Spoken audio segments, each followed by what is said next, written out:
I didn't know about it, but there's nothing wrong with being second. And I should know, I'm the second openly gay member of the Virginia House of Delegates.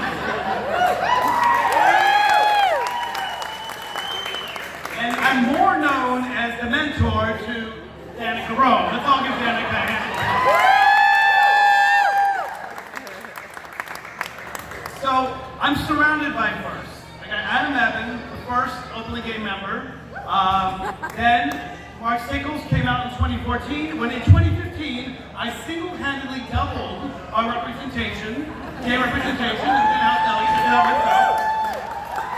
And then 2017, we doubled the rainbow community, yet again, with the election of Dawn Adams, and the first lesbian member, and of course, Danica Rome, the first transgender legislator, state legislator, openly elected and serving in any state legislature in the United States.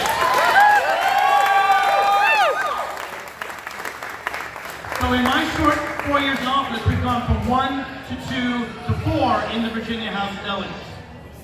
Here's the thing about being second. When you're first, everyone asks you all kinds of questions. What is it like to be gay and serve? What is it like to be transgender? You know what I get as the second openly gay member?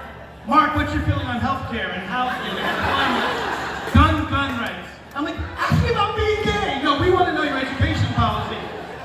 I have constituents who try to set me up with their daughters. And I say, ma'am, I'm sorry, I'm not interested in your daughter. You got a son. But it doesn't work, I'm still single. No one even knows I'm gay, it's a problem.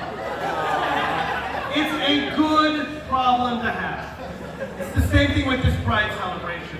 The first time could be a fluke, could be an anomaly.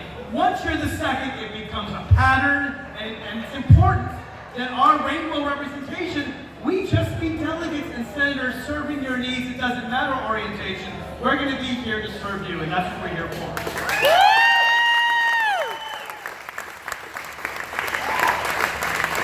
Now that being said, our job with rainbow rights is not done yet. And by the way, I say rainbow, LGBTQAI+, rainbow. With the rainbow community, we've got G, we've got L, we've got T. Any bisexuals and non-binary want to join us in the House of Delegates, we'd love to have you join us. Fill out our rainbow bingo card. We need every stripe represented. Please help us. But you should know that we're not done with rights. We still don't have rights in Virginia. And that's why every single year since I've been elected, I have offered the most comprehensive non-discrimination bill in the history of Virginia. It protects for sexual orientation and gender identity against discrimination in employment, in housing, in public accommodations, in banking, in insurance, in apprenticeships, in every other thing I could find in the Virginia Code. If I missed one, please let me know. It'll be there next year. I'm going to introduce that bill again next year in 2020. And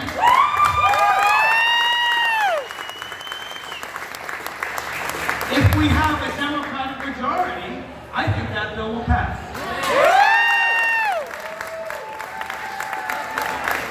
Now the bill has not passed in the past. That's why I have to keep introducing it. Every year the Republicans who control the Virginia House of Delegates either kill the bill in subcommittee or they just don't hear it at all.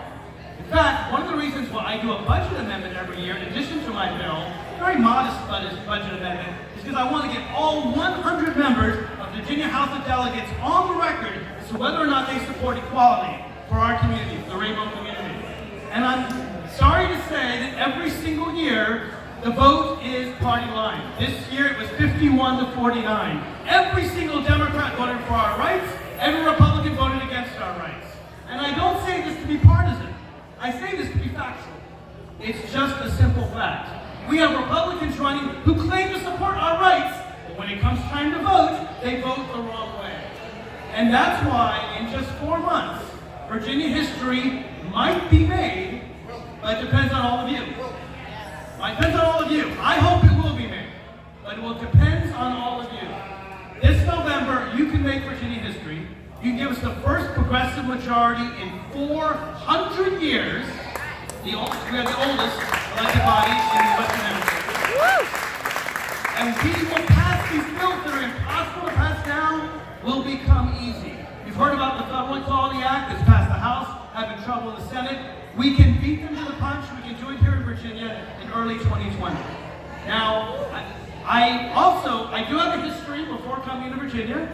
I founded the second marriage equality organization in the United States, Marriage Equality California, back in 2000. New York beat us by a few months. But I did do the first bill in the nation for full marriage rights. It was introduced in California. It was considered so radical at the time that the established gay community opposed it. It was full equality. Full equality, Mark, that's a little far-fetched. I also, 10 years later, wrote DC's marriage equality bill with Councilman Phil Mendelson. The point is, these things grow over time. 50 years ago, when Stonewall happened, you could be imprisoned for being gay. You could be imprisoned just for cross-dressing in the 1960s. In the 1970s, we were battling medical professionals, saying it's not a disease. All your studies show that we can be happy and healthy and be gay and be trans, and we fought them to change their psychological profile. In the 1980s, we were fighting death itself. Our community was devastated by the AIDS crisis, and our community came together like it had never seen before to help save lives, to find a cure, and to get people together to protect people who were dying. In the 1990s, we started to fight for Hollywood, for representation in the media. I was in those protests that ended up giving us Will and Grace, which is a wonderful thing in the gay community. In 2000s, that was the fight for marriage equality that I was proud to be part of.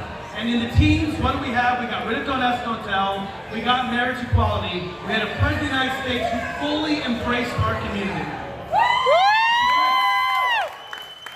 But don't think that progress only moves forward. Currently, we have a president of the United States that wants to take us backward. That wants to kick transgender people who patriotically are serving, kick them out of the military. Progress will move forward in the 20s, depending on all of you. Depending on what we do in 2019. So I beg and plead with all of you, go out, knock on doors, give us a Democratic majority so that we can have rainbow rights in Virginia for the next 400